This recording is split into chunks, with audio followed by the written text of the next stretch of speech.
Competitive obedience puts a lot of pressure on teaching good focused heeling. In rally, we're looking at a much less stringent criteria for our dogs. We want our dogs to be in heel position, not pulling on the leash, not sniffing the ground, able to take our direction very quickly. So for this particular section, we're going to just work on teaching the dogs what basic heel position is. I want the dog on my left-hand side. I want the dog more or less to have its shoulder where my leg is. It doesn't have to have its head straight up. We can encourage that now, and then later on, all we want the dog really to do is just have a basic idea of, yes, good, of nice loose leash walking. Initially, we're going to start that along a barrier. I like a wall. If you have access to a wall, I've used the side of a car for lack of a better tool. Curbs, hedges, something that's solid so that we can reward the dog for being in that position by not giving them a lot of choice outside of that. So we're going to find some sort of a barrier. In this case, we're going to use a wall. And we're going to initially just acclimate the dog being between us and the wall. This may make some young or novice dogs fairly uncomfortable. So we want to make sure that they're comfortable, yes, just being here. Initially, we're going to take a piece of food, and you want to make sure the food is in your left hand. We don't want to reward the dog from our right hand. We want the food here, and I'm just going to ask her to follow along in that basic position. Go a few steps, yes, and reward. Nothing super exciting.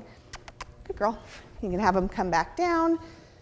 You're going to turn them back around, and you're just going to take some time just, again, getting them acclimated to being between you and the wall and walking along for the piece of food. Good girl. After that's going well and you get comfort along the wall, then you can hold your hand up a little bit higher if you'd like. Yes, and feed that. So I'm just marking and rewarding when she walks along next to me with it up in my hand. Yes, good girl. Once that's going well, girl, I'm going to have the food in my hand where my leash is going to rest while I'm trialing. Yes, good girl. And that may take multiple repetitions. Again, I'm going to stay on the barrier until I know the dog has a pretty good understanding, yes, of staying in that basic position. After that's going well, you can take it off the wall. I take it off the wall slowly. I want the dog to be able to maintain walking along in a straight line, yes, without the help of the barrier. So one more time, we're going to take a dog that hasn't done any wall work, and we're just going to start getting her acclimated to being along the wall. Sprinkles. Yes, good. And again, I'm not putting a lot of spatial pressure on her here. I'm just getting her comfortable being in that spot. Yes, good. Good.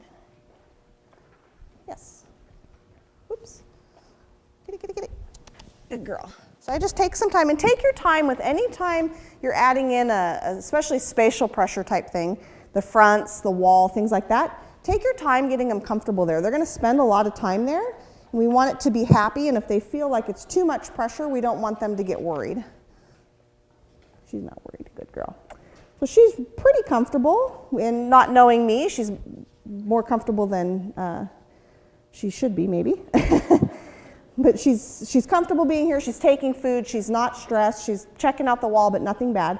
So now we're going to go back to that luring with the head up, or at least luring in that general vicinity. So I've just got the food in my hand, I've got it flipped over, yes. I'm just going to mark and reward that a couple times, yes. I'm not going to start with this being a sit or anything like that. This is a young dog that just needs to get used to the idea, yes, that she can follow along that lure. And so I'm not going to take a lot of steps. I'm just going to get her comfortable. Yes, good. And when she's trying to access the food and she's still into it, that's when I'm going to mark and reward it. If your dog's less food motivated than some, then you may have to reward a little bit more frequently. Yes, good.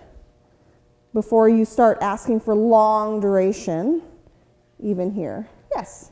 And again, I'm not really worried about perfect heeling. I'm just acclimating the dogs to staying next to me on the left-hand side, somewhat shoulders at my leg. Good. and making that kind of a happy place. Good, yes, good. As that's going well, I'm going to try just to move my hand up a little bit. Good. I have the lure in my left hand. Good. Yes, good. So again, not asking for a ton of criteria on the healing, just making that specific space pretty comfortable. Good. So she gets too far out in front. She's like, this is fun. I'm just going to draw her attention back to me. I'm not going to correct her. She's just a puppy. Yes, I'm going to shorten up my criteria or shorten up my space in between and not let her get going. And later on, you can certainly look at doing some leash pressure work.